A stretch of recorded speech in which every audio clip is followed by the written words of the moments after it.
Jay Shaw tripped while playing tennis on Tuesday. Scraped his arm and was not surprised to see that he bleeds red, white, and blue.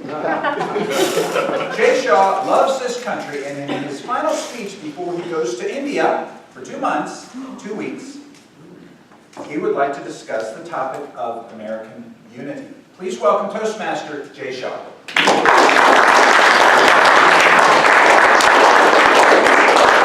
Thank you, Mr. Toastmaster, and good morning, everybody. Good morning. Good morning, Jay. Who here loves this country? USA.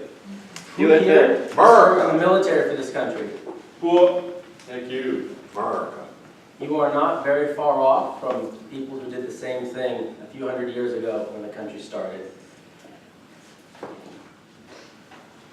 This country was built on an ideal that people can be free from tyrannical government and can live with independence and freedom. And that's not something that's found in other places of the world.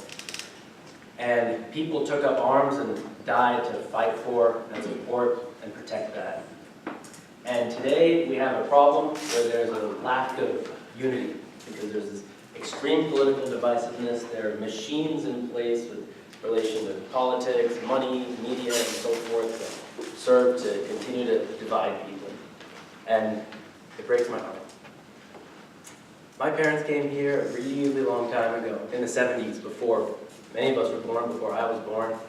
And they made businesses in New York, and I grew up in New Jersey, and it was all a lot of fun. I came down here.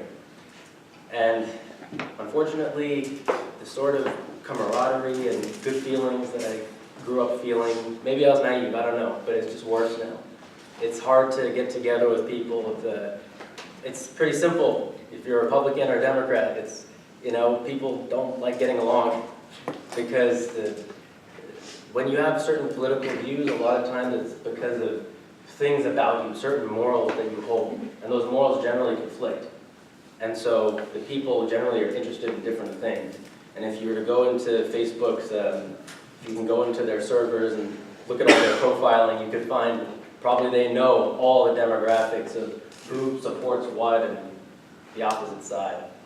But I've seen too many times feeling uncomfortable to express views because you're going to get chewed out. I feel it personally, and I operate accordingly. And I'm sure all of you guys feel similarly, one way or the other. I think that we could all serve to do well to understand the other side better. That's all. That's all.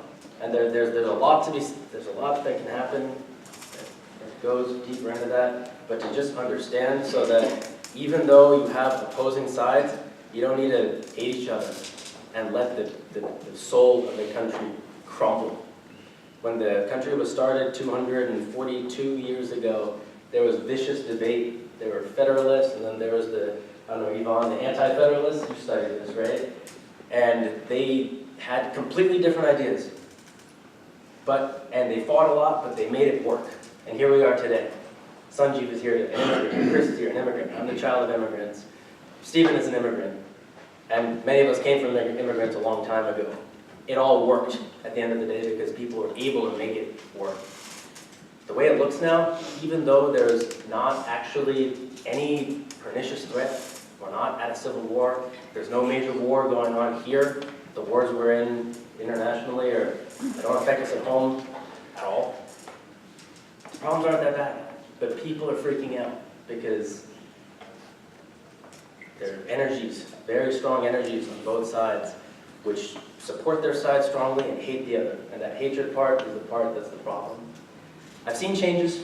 Again, it could be me, I don't know, but I've seen changes. I've seen it spats when I'm with my boys at 12 o'clock on Fridays.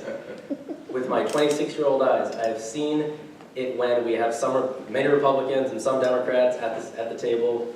We're able to talk about topics without getting into fights. I've seen it happen. These things can happen, and I think that people need to just be able to reach out finessefully and see what the other side has to say, because there's always a point of truth on the other side. So let's take the healthcare debate, for example, whether you said universal healthcare or not. And I'm not taking sides, I'm simply presenting what each side is. On one side, let's say the Republican side, they want a free market healthcare, and they believe very much that government should not infringe in economics. They shouldn't be interfering with people, telling them what to do. Anytime government gets involved in something, the cost goes up, and it's not good for anybody. And it helps lead to a larger government, which can lead to more tyrannical control, which is the thing the Founding Fathers were against many, many years ago. And Republicans feel are being forgotten. Democrat side, you have millions of people who do not have health insurance and they just die. If we're so-called the richest country in the world, how is it that we can't get our acts together and save these people?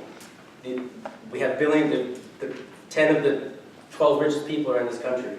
How is it that we're so rich yet millions of people get defects when they're young, don't have health care, get cancer, whatever, are scarred for the rest of their life?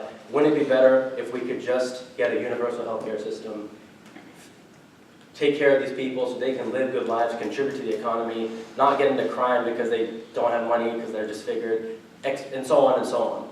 But there are valid points on either side. That's what I'm trying to say with regard to this. And I think it comes from reaching out with the heart. It can be difficult, but to just understand. And that's the essence of what I'm trying to say. I've researched things from both sides. I understand it, and that makes me, regardless of what I think, not have as much of a problem with the other side. And I think that has massive importance to make sure that we don't continue to descend into this almost civil war feeling that we have now. I hear the word civil war quite a bit now. Maybe these people are paranoid, or maybe it's something that could be a possibility given the trajectory. We don't want any of that. We want unity. We want American unity.